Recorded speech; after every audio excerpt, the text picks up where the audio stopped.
everybody. I'm Doug Mark, and I'm here with 5 franchising questions. Today, my guest is a good friend, a partner in the industry, somebody who has a ton of franchising experience. This is the CEO and founder of IFX Online, Dan Martin. Dan, welcome back to the show. How are you? Hey, Doug, how are you? I'm doing great. I'm doing good as well. Thanks so much for coming on. I've got a couple of questions ready to go today. But I kind of like to start off with just a really easy one and one that I think you enjoy talking about, which is, could you real quickly for our audience, since this is really, geared towards suppliers that support the franchising space, could you tell us a little bit how IFX supports the franchising space? Tell us a little bit about your company and your suite of products. My suite of products. Well, number one, thanks for having me. Number two, this is a clip-on tie. And so we've been more or less been a franchise management firm for years, hooking up franchisors with other franchisors, talking about common dilemmas they can kind of work their way out of. What are the best practices that we're seeing on the technology side with all these clients as to how to get franchisees to follow the system, things like that. And so we're kind of, we have a software platform, which is great, but we're really more of a franchise management firm that helps franchise companies grow. We write processes, we help manage their growth, put together compliance components for how they track franchisee support. What do you do if a franchisee calls at 10 o'clock on a Sunday night? Do you take the call? So our software is cool, but the company transformed years ago into being a company that really helps companies use the software in running a franchise company. When I'm thinking about the IFX online platform, there's a lot of different arms to it, right? There's the intranet, and there's CRM, and there's royalties and social and learning. And so you've got this really interesting animal that's connected to an entire franchise system. Just out of curiosity, which module is your favorite and why? Well, the good thing is they're all a la carte. They mix and match a la carte. So we have clients that have other platforms, and they have one or two or three of our modules that will API together.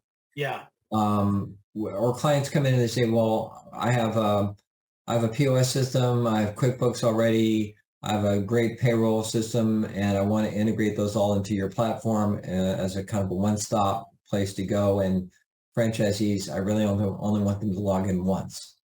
That's super common. So we can be this module and this module and this module, and they can be this piece and this piece, and it all creates one platform. Yeah.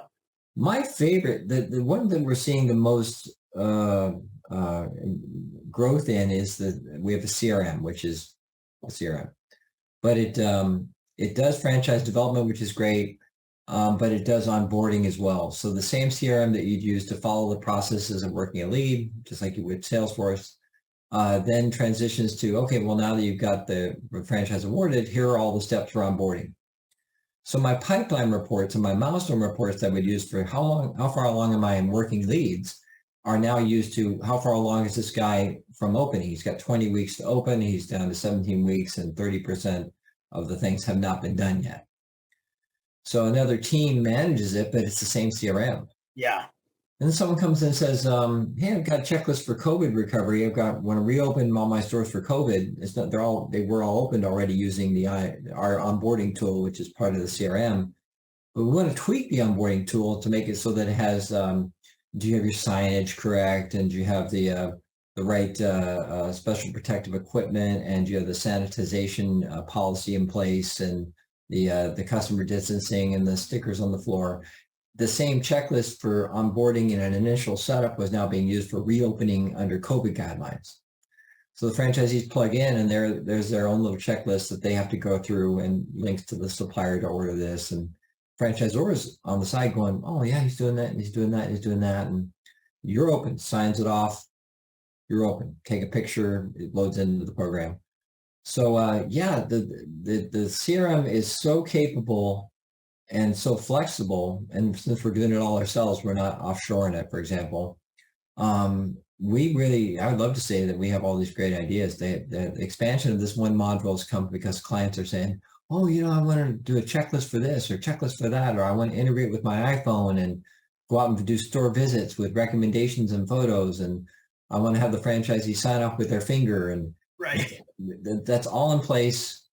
And it had nothing to do with us thinking about it, but it did. We put it out to the clients, and the client said, yeah, we could use it like this and this. And we said, we'll just make it happen. It's fun. It came out of necessity because we were teaching our software application to companies, and they would say, well, how do I use that when I'm dealing with prospective franchisees? Or how can I use kind of a project management CRM, which is what we have for managing onboarding? And Yeah. at what point in time do I turn it on? And what kind of things would I list my suppliers in here? Would I list when they get the permits and licenses? And can I schedule the opening for 90 days from now? And what happens if they're late? And so the software program could go any direction you wanted to. But the franchisor was going, well, now that we've got it, how do we deploy it? And their minds would kind of go blank. Right. So we spent a lot of our training on, oh, well, let's talk about running a franchise with this software. We ended up recording it. We created an executive blueprint for franchise companies, and they had to watch it before they came up for software training That's because awesome. the features had to do with the things that they were going to ask about. And that a lot of the training was like spent on which buttons to press. But then it was, oh, but when would I do this? And how many people would I need to do this support? And what kind of ratio do you have for FBCs to number of franchise locations? And because you've got a module for that. So that's how it happened. It was pretty cool. It worked out very, very well. And we do a lot of mentoring for companies that don't have our software. I know you've been working on a webinar series, Boom to Bust, and I even have clients that have gone and they came back and they were talking about something that I'd love you to expand upon if you could, which is they were talking about, like, one of the things you taught them was like the biggest blunders that franchisors make. And this to me is gold if we can share this information. Is this secret sauce? Can you tell us a little bit more about it? We often start out with what's the biggest thing, what's the biggest business blunder that you've ever made? That has to be part of their opening introduction when they stand up in front of the audience. And that's just such an icebreaker to the rest of the audience. Yeah. It's incredible. So we kind of found out that there were some commonalities, and there were some people that were a little nervous to admit it, but they wanted to know, what I would love to know what you did right. Tell me what you did right, and I can duplicate that, and that's great.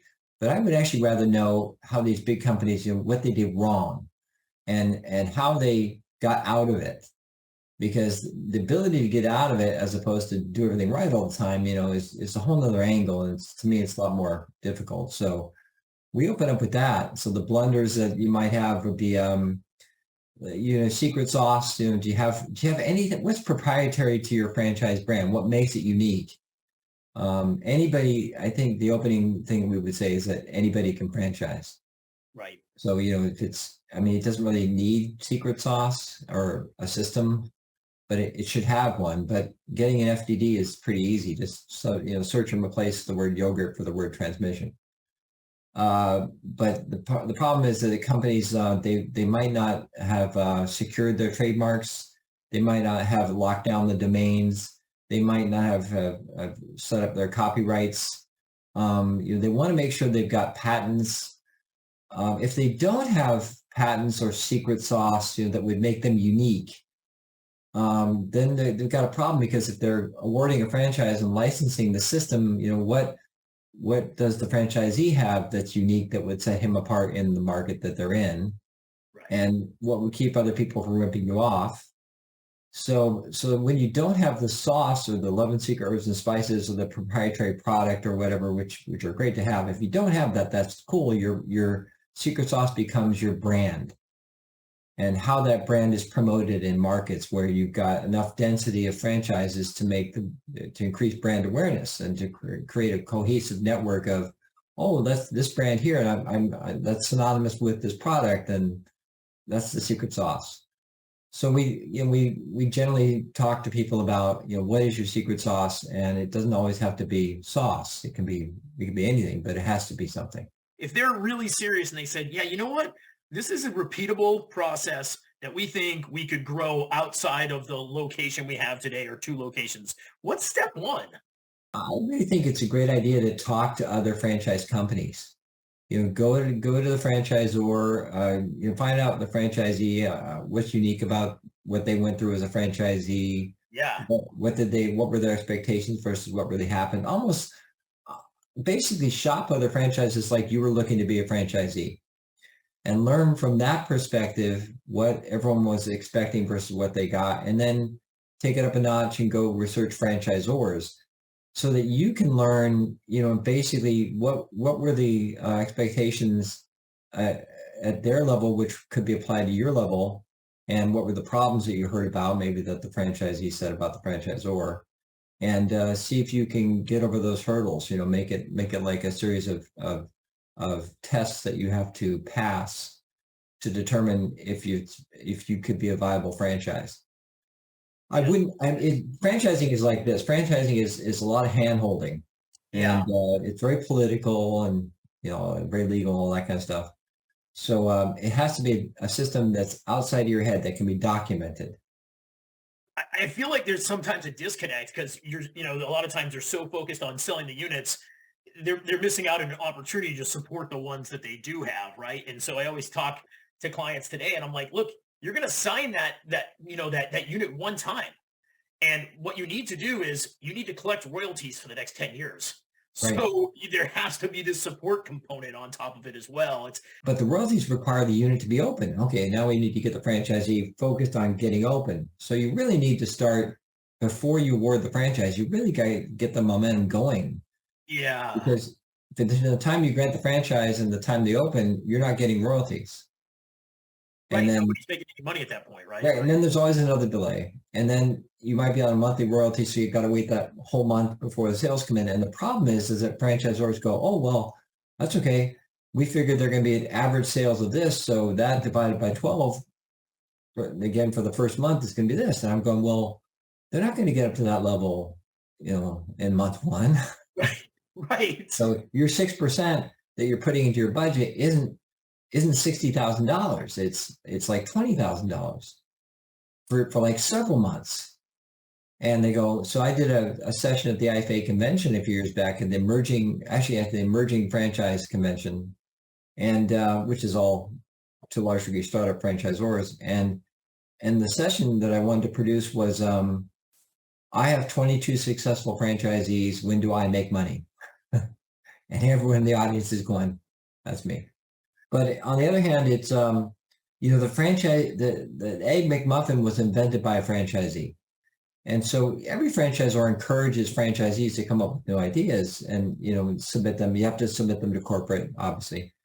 But, corporate's the one that turns it into some kind of miracle product, in the one out of every 100 or one out of every 1,000 instances. Every franchisee would have sent him his favorite bottle of whatever he drinks. Right.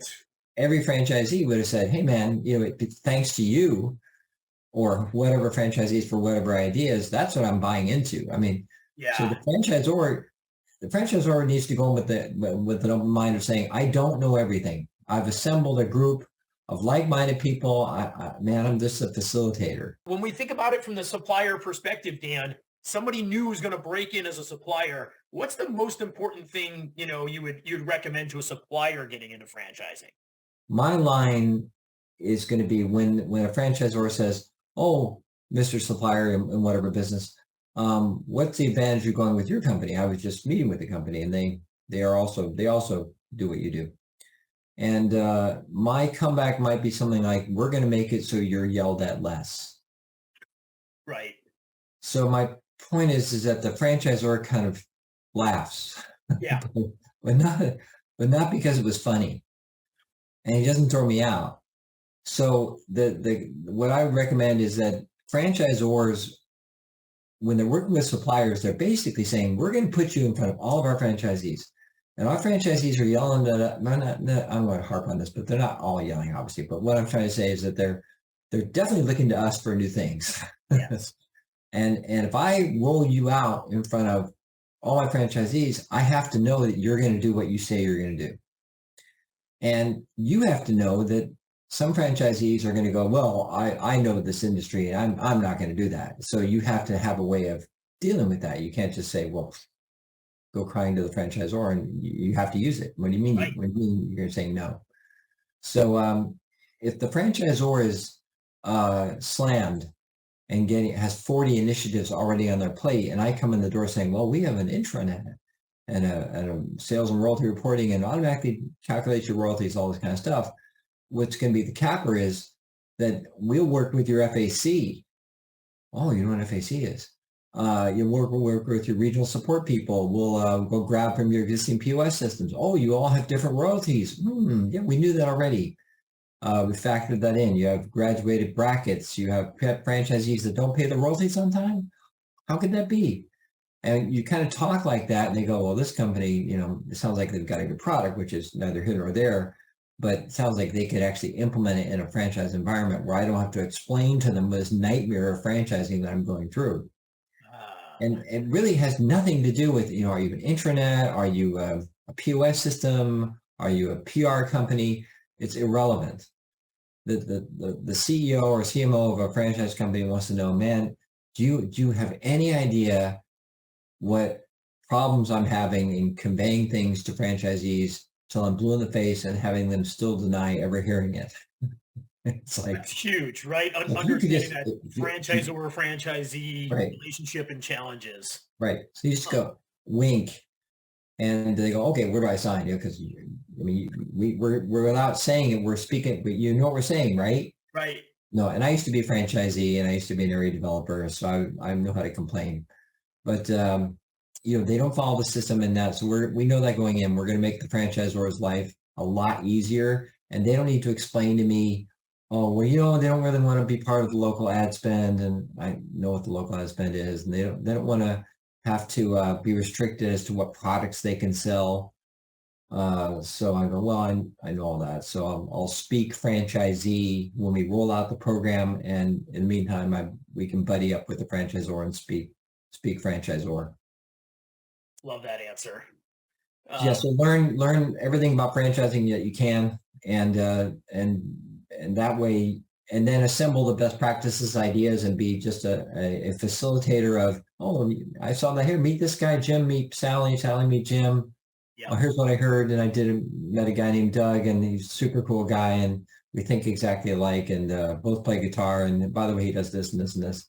And franchisors are going, man, it's exactly what I need. And without saying it, it's like whacked out. It's like it's not the real world. It's franchise. Yeah.